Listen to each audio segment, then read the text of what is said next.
Your source for any real estate needs, whether buying or selling, we can help you. Give us a call today so we can discuss your insurance or real estate needs. Parker Insurance and Realty, 265 South Macon Street, 427-9345. That's 427-9345.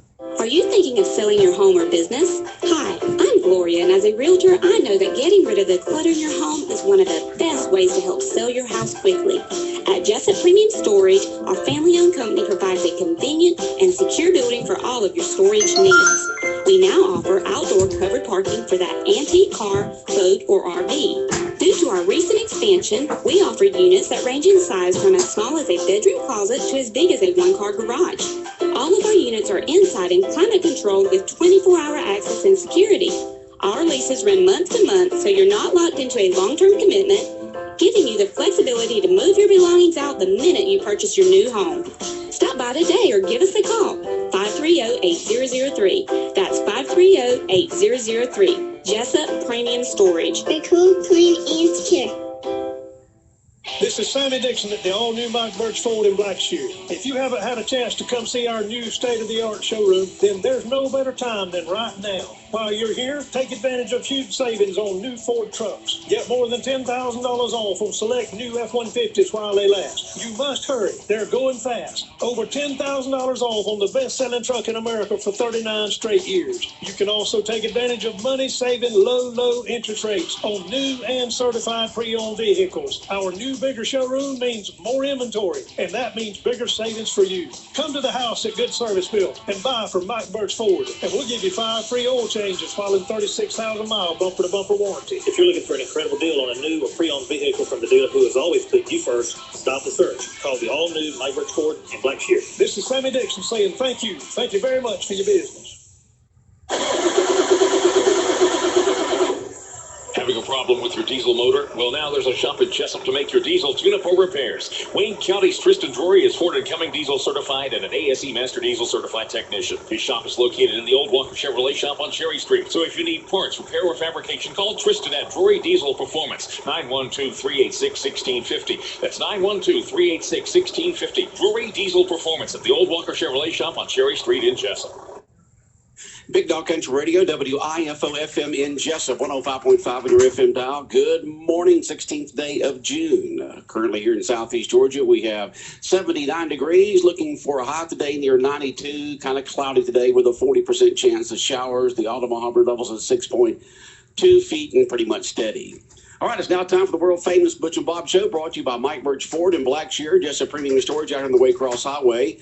And also brought to you by Parker Insurance and Realty on Macon Street in downtown Jessup, and by Drury Diesel, located in the old Walker Chevrolet service department there at the intersection of First and Cherry Street. And Bob, we got a very special guest in this morning here on the world-famous Butch and Bob Show. Yeah, a loyal listener to the world-famous Butch and Bob Show. Found out this past week, so glad to know that. State Representative Bill Workout says he listens every day. Appreciate that. Good.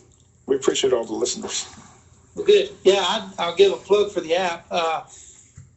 I live in Claxton, about to go to Glenville, and so the coverage is pretty rough there, but the app is crystal clear. And I discovered, like during last year, a lot of people are traveling on Friday night, so when the Yellow Jackets are playing, it's a great way to listen to the ball game when you're on the road or wherever you're at.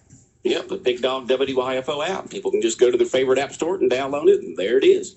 And you heard us talking about the flip of money. We talked at the Taste of Wayne last year, had a long conversation about that, also about some other topics, but always fun to talk to you. But a lot of people text in, don't even know what the FLIPA situation is. Explain what FLIPA is and how the program was developed and what the intention of the program is. Okay, well, I'm going to give you a history lesson here. Back in 2005, we had pretty much a mass exodus of every large publicly held forest landowner in Georgia, because all the surrounding states were giving either tax credits or some kind of benefit, and Georgia's tax rate, well, there was just no advantage of owning land in Georgia. So by 2008, literally every large publicly held landowner had left the state of Georgia. And of course that meant jobs. So I had a guy in the legislature, he's no longer there, Richard Royal. But he was kind of a forestry expert, so he said, hey, let's fix this. So actually he went to y'all's alma mater, UGA, and got together with the Carl Vinson Institute, who does a lot of economic and studies, and they said, hey, if we give some kind of tax credit or incentive to large landowners or to forestry product landowners, will it be worth it? Because you got to be careful with that, because we found out the hard way in economic development, or a lot of other states did, that they would throw a lot of money into a tax credit or program only to find out that the payback wasn't good. So anyway, UGA came up with this and said, here's where we need to be, where you can A, keep these people from leaving, but B, get your investment back. So what they did is they came up with in 2006, the first CUVA bill, and CUVA is Conservation Use Valuation Assessment. So basically for large landowners that the land was either in conservation or forestry product related, timber sales, stuff like that. So what it did is it gave a 25% lower valuation on the land. So for easy math, let's say you've got 200 acre tract, and at 2,000 an acre, that's $400,000. Well, let's do 100. Let's say you got 100 acres at 2,000. That's 200,000. And then let's say you got a house on there that's worth 200,000. So you've got you take the 400,000, and then of course most people know you use a 40% assessment, and then you tax off. You adjust your millage rate to make your budget fit. But with this CUVA, you have to minus the house, so the $200,000 house. So now you're down to 200,000. You get a 75%, which takes it down to 150,000. So now you're paying taxes on 350,000 and most counties, including Wayne, are close to the 1%. So instead of paying $4,000 in taxes, you're paying $3,500. So you save $500. So that rocked on for a couple of years and was doing good. And the CUVA was basically a 10-year agreement with the state. You were basically giving them an easement. So you retain title, but you signed a 10-year agreement. You could opt out at any time and then just pay the full rate. There was a 2,000 acre cap, but you couldn't change the use of the land. So if it was in planted timber, you couldn't go to agriculture. So in 2008, somebody came up with the idea of FLIPA, which we've all heard about, which is the Forest Land Protection Act of 2008. So there was 3 positive changes and 1 negative. The 1 negative was you could not opt out. Where under the existing CUVA, if you decided, hey, I don't want that tax break, I want to develop the land or put trailers on or whatever, you just lost whatever incentive you had. Well, with the FLIPA, there was no opting out. So not only did you not get the tax credit that you were used to getting, you're going to have to pay the state a 50% penalty, which is pretty stiff. So, but there was 3 positive changes. It went from a 10-year to a 15-year covenant because you can't repeat it. So that the extension was a big deal. They removed the cap. So if you had more than 2,000 acres, I don't think that affected very many people, but it removed that. And then it also allowed you to do a land use change, but it still had to qualify under either conservation or forest products. So how do we get to where we are now? So when the state, unlike the federal government, we have a balanced budget. Like you and I, if we don't have the money, we don't spend it. So let me back up. So since these deals were with the county was actually losing the tax money. And so since the state instituted this, the state said, well, we'll pay that back to the county so that it was a zero sum to the county change. Well, the problem with that is, and here's where we got into a couple of problems, is when you pass legislation, it goes into effect the following summer, June, July, only like 6 months later, but you've already passed your budget. although each year we visit the existing budget, we do an amended budget, and we do the big budget. So the first problem was, for whatever reason, the state, because they couldn't just write checks, it had to be in a budget. So they set the amount of what the CUVA and what the flipper, or what's become known as the super CUVA, was going to cost them. So they allocated X amount of dollars, but it fell short. So that was the first problem. The second problem was the calculation of these properties, because before, under the old system, it was pretty simple. The state or the county tax assessor's office, they pretty much knew, they were familiar with what the land values were. Well, since the state was writing the check, they came up with this they've divided the state into 9 regions. And then within those 9 regions, there was 9 more subcategories. So that's 81 different values ranging from $200 up to $800, $900. And then you have the problem of, well, some of these tracts went into different counties and different regions, and you could have a tract that even within your own county had different. So the math got pretty complicated. And I've seen the spreadsheet on this, and it's wider than this room. So it was pretty crazy. So that's how we got into, I guess, the delay. Now, I don't have any specifics on where we are in the process, because I think they're close. And the word I've gotten from both sides is we're almost there, but nothing's been signed. So I know y'all have mentioned some numbers, but I don't think anything's set. I talked to some assistant members. They said this figure has been set at $2.5 million. The problem was we gave the money to the state. State didn't give us back our money. That's the problem. Okay. Right? I mean, that's been the problem. That's why you got called. That's why Chad Newer got called. That's why Tommy Williams got called. Where's our money? Okay. And understandably, and the 3 of us have, in fact, that's kind of what happened during last year during session, is we did get all the players together.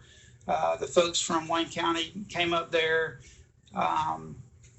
met in a room with attorneys from both sides, and really, as far as our involvement, I mean, I was there for the initial, made introductions, and I actually left went to a committee hearing, so I wasn't even in on that discussion. But so I don't know where we are, but I know part of the delay was the budgeting process. But now it's been more than a year, so you would think they would have caught up. So well, the problem was there was a threat of a lawsuit and things like that, and it got messy. Like I said, you knew the lady that's barely headed over that department. That's why they contacted you. You were friends, and you said you might be able to talk to her. But when you talked to her, nothing got done because they were upset because we're threatening to sue. Well, and it wasn't a matter of just being upset legally. If you're involved in a lawsuit, you're bound. You cannot discuss it publicly. So when the lawsuit was either in play or even being threatened, that's when I first reached out to Lynn Riley, who's the commissioner, and it's basically no comment. And so so the interaction I had, locally was, that's basically what I relayed to them. But as you know, the lawsuit was dropped, and that's when discussions started back again. And I can't even comment on whether both sides are happy about what they've reached. Right. I just know I talked to the Board of Assessor member and a county commissioner this past Sunday. Both told me the settlement has been reached and the figure is $2.5 million, and we should be getting it shortly. So that's why I joked with you when you text back and forth, you have the check in your pocket because we need it. Yeah. The sooner the better. Yeah. And I guess my role is giving you a history lesson. I would have one of them on there and explain where we are and what they've been told as far as. Well, hopefully we'll get the check soon. But like I said, everybody I talked to said the agreement has been reached. The settlement has been reached. And I said the figure we've been told is $2.5 million. The school system gets 60% of that, which will be about 1.5, and the county gets the remaining $1 million. So, but I'm not sure what they were supposed to get. That's what I keep waiting. I don't know what they. at first anticipated getting with this FLIPA money. So where's this FLIPA program now? That's been such a mess. I mean, we're not the only county that's in this situation. So are they just doing away with the FLIPA program, or is it still in play? No, it's still in play, and I don't know that other counties are having these same issues. The other two counties that I represent have not been contacted about it, but actually Wayne, I don't know if a lot of people know this, but they are one of the largest forestry counties in the whole state of Georgia. So that made the problem even worse because of the amount of money. But you just made a good point. The question is, who's assessing the property? Like I said, you think the people here in Wayne County have a better assessment of what the value of the forest is. The state apparently is coming down, like I said, and they're doing their own assessment. So, and like I said, some forest lands extend into different counties and different regions. So, how do they go about doing that? I mean, who's overseeing that process? Well, but the thing about that now, I don't know if the figures are good, bad, lower, or higher, but I can tell you this, I think it removes the objectivity of it, because from what I understand, this chart we have is basically a map. And so, and I've seen the map of the 9 regions, but so I'm making the assumption that within those regions, there's a more detailed map of the sub 9 regions. So, if they're just taking those values, I don't know that. And again, you know how land is. You can't just draw a line. Even because if you divide a piece of track, what percent goes to what. I mean, it's pretty time consuming. I think that may have been part. And again, that may be a good question for your tax assessors. Is A, do they feel like the state's values were not fair, and B, who did the assigning of especially the partial and the overlapping, and I mean, you can see where it would be pretty complicated on the fiscal part. Well, again, I said this weekend I got good news from both the assessors and the commissioner, so they feel excited that they're going to get money. They said it should be here soon, so as soon as we get that information, we'll pass that information along, but that's what we've been told, and that's what we're reporting. But it ends to us with the state representative Bill Workheiser. Of course, the other big issue in Wayne County is the coal ash thing. We got the report yesterday at a meeting in Atlanta with Georgia Power. Georgia Power says they're going to have a 3-year process to get all the coal ash out of their ponds that are around the state of Georgia. It's got to go to permitted landfills, which puts us in a bind because, the issue here in Wayne County's been fighting the coal ash issue for quite some time. There's a group that's not happy at all. The sentiment is we don't want it. So where do we stand legally on that and legislatively on that? I mean, again, that's interesting because Georgia Power, once the federal government said, hey, you got to get it out of the liquid, the pond ash. Explain it again. Say it again. Federal government, right? Yeah. Federal government, right? Federal government said you've got to get it out, which begs the question. The federal government that changed it from toxic to non-toxic and from hazardous to non-hazardous. Is that correct? That is correct. And I asked you at the Taste of Wayne, who made that decision? And like I said yesterday, I've asked everybody from here to Timbuktu. No one's got the answer. Well, the answer is the federal government has changed it. The bigger question is why, especially when you look at the history of EPA and how overly conservative, and really a perfect example of overreach and how extremely conservative or how much they err on the side of safety. So something's not making sense there. Why would they make a move to make it, in one breath they're saying, all right, let's change this from non-toxic, hazardous to non-hazardous. And then the very next breath, they're saying, we got to get this stuff out of ponds. Well, if it's non-hazardous, why do we need to move it? What's the problem? Well, there is a problem. So they said, well, it's safer dry. And so what's interesting about all these news releases that Georgia Power is putting out, they're patting themselves on the back and being very public about, hey, we're going to even move this stuff faster than what the federal government is requiring us. Well, that's good for everybody who doesn't have a landfill. but that's bad news for us because they're wanting to speed up the process of putting it in a landfill. Don't know if you've seen just 6 days ago, on June 10th, the Duke University came out with another study, and on landfills. They went to either 5 or 6 states, and they tested the land and the water tables with these landfills that had coal ash in it, and the report is not good.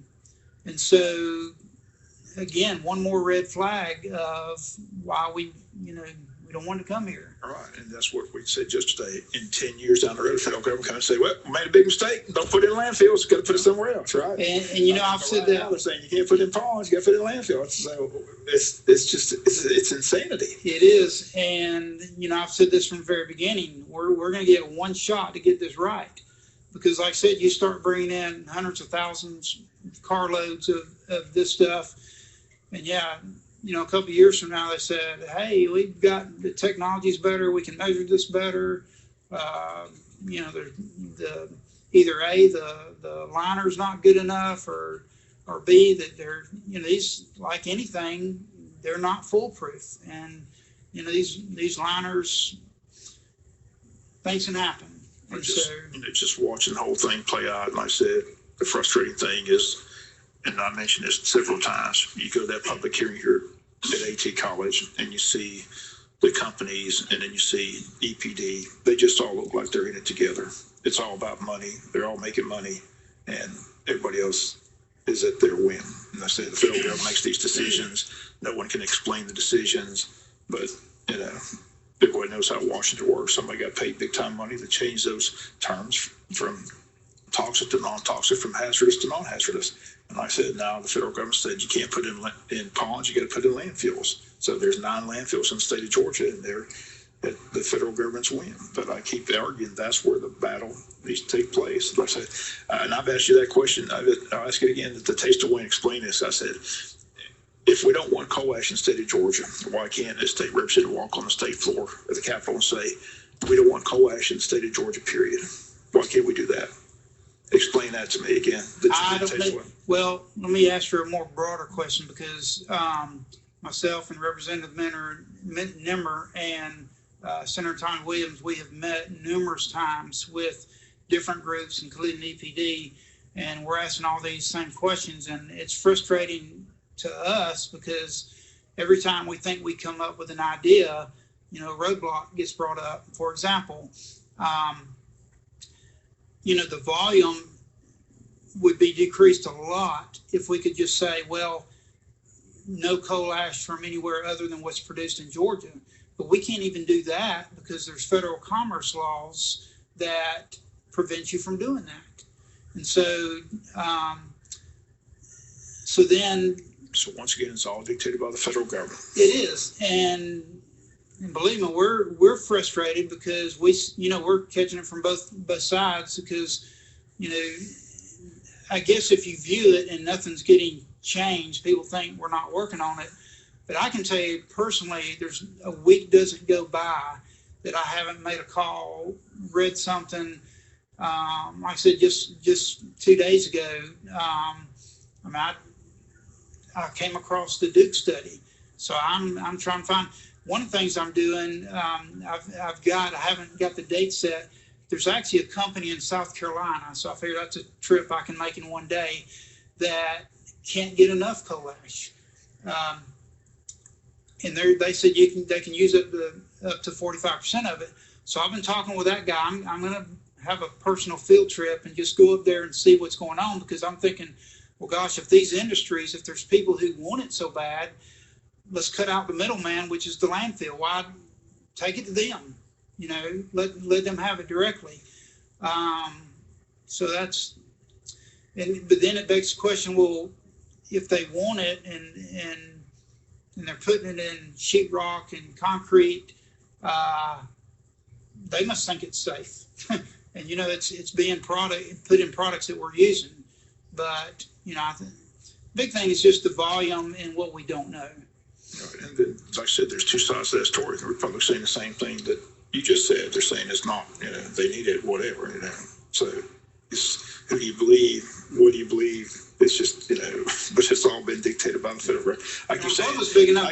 Why don't they do their own landfill? Get a busload of Wayne counties up there. Go to Washington, D.C., stand outside the White House with signs. We don't want coal ash. Maybe we'll get national publicity then, and maybe we can get some help there. Because to me, that's where you got to fight. You got to fight in Washington. And I've talked to Congressman Buddy Carter, asked him the same question of asking you, why can't, he did the same thing. You got these commerce laws and federal trade and things like that. And you're just fighting an uphill battle.